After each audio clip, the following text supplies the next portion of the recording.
The 30th of April 2018 7:09 article View option The rush to optimism. Remarkable developments are taking place between South and North Korea after Friday's third inter-Korean summit in Panmunjom. North Korean leader Kim Jong-un announced a plan to invite security experts and journalists from South Korea and the United States to the shutting down of a major nuclear test site in Punggye-ri to demonstrate his sincerity about denuclearization. North Korea is not simply closing down a worn-out test facility, but shutting down an active laboratory with 2 big underground tunnels, Kim said. U.S.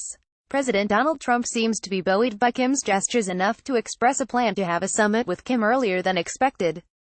Secretary of State Mike Pompeo, one of the most hawkish U.S. officials, joined the chorus by saying that Kim is ready to help on denuclearization. All those signs appear to point to the direction of peace on the Korean peninsula.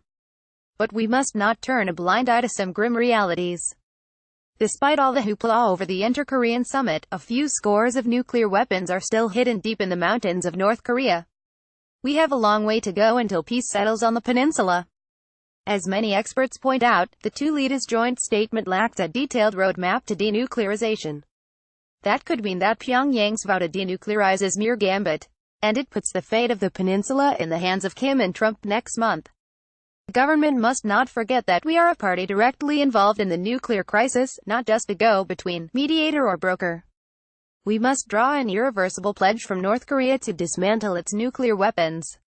The Moon administration must prevent Washington from striking a deal with Pyongyang to settle for a nuclear freeze, instead of complete denuclearization, in return for Pyongyang's promise to scrap ICBMs capable of reaching the U.S. mainland. Even if a denuclearization roadmap is decided upon between Washington and Pyongyang, carrying it out is another issue given North Korea's past behavior. North Korea stealthily enriched uranium after vowing to give up its nuclear arms. The government must not be cheated by the North again. Despite the two Koreas claiming they want a formal end to the Korean War of 1950 to 1953, we can expect nothing of the sort if the North-U.S. summit fails. If Seoul presses ahead with a declaration to end the war with Pyongyang regardless of such risks, it risks becoming a laughingstock. Nevertheless, the government is hastily pushing for inter-Korean exchanges even without any accomplishments in denuclearization.